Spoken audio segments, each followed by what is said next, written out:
مولانا اسد محمود صاحب نے یہاں جن خیالات کا اظہار کیا، میں اور میری پارٹی بالکل ان کے ہر لفظ کے ساتھ کھڑے ہیں اور اسی جذبے کے ساتھ جو آپ کا جذبہ ہے۔ یہ واقعہ پاکستان میں جتنے بھی واقعات ہوئے ہیں، یہ بھی ایک بہت بڑا واقعہ ہے۔ اس میں کوئی شک نہیں کہ مسلسل ایک وہ جماعت جو پاکستان کی انٹیگریٹی، ساورنٹی کے لیے، جمہوریت کے لیے، مسلسل پاکستان میں جمہوریت کی بحالی کے لیے ایک سیاہ پلائی دیوار کے ساتھ کھڑی ہوئی ہے اور مسلسل ان کے اوپر اس کے حملے ہوتے رہے ہیں۔ میں اپنی پارٹی کی طرف سے جو بھی شہید ہوئے ہیں اس کے پسماندگان کے ساتھ تعزیت کرتا ہوں، اور مولانا صاحب کے ساتھ بھی، ان کے ورکروں کے ساتھ بھی ہم تعزیت کرتے ہیں۔ اللہ تعالیٰ ان کو جنت میں جگہ دے۔ مسٹر اسپیکر، بالکل اس بات سے متفق ہوں کہ آخر وہ کون سی جنات ہے جو ہمارے آنکھ کے سامنے نہیں آ رہی۔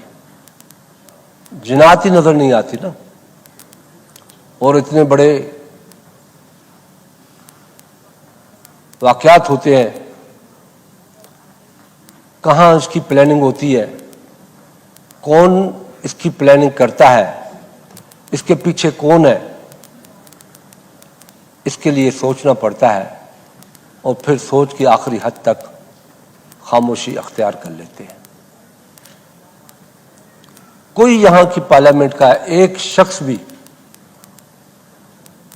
یا محب وطن ایک شخص بھی یہ نہیں چاہتا کہ بے گناہوں کا خون ہو، شہادتیں ہوں۔ پاکستان میں ہمارے پاس ادارے ہیں، اور یہ کہنا چاہیے، اس پارلیمنٹ میں بھی نہیں کہیں گے تو پھر کہاں کہیں گے، کہ مکمل فیلیور ہے انٹیلیجنس کا۔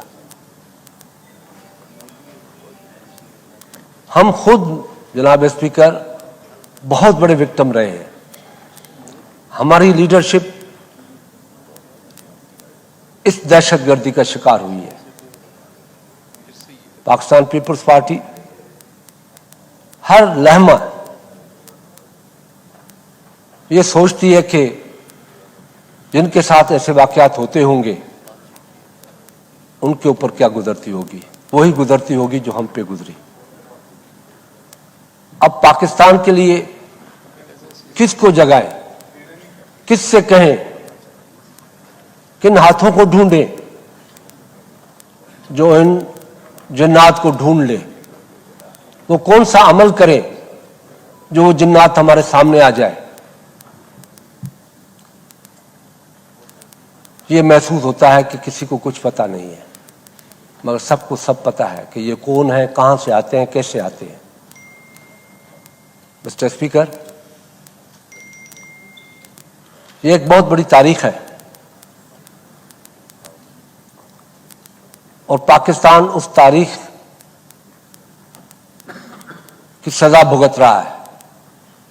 وہ غلط فیصلے ہیں،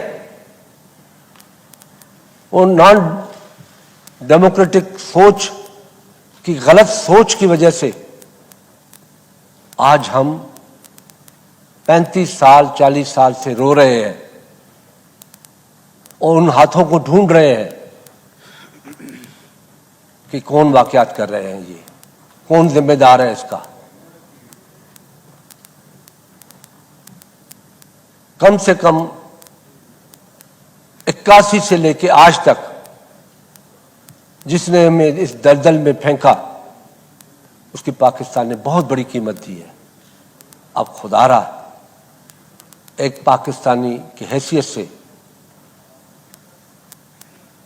ایک جوانی کا بہت بڑا حصہ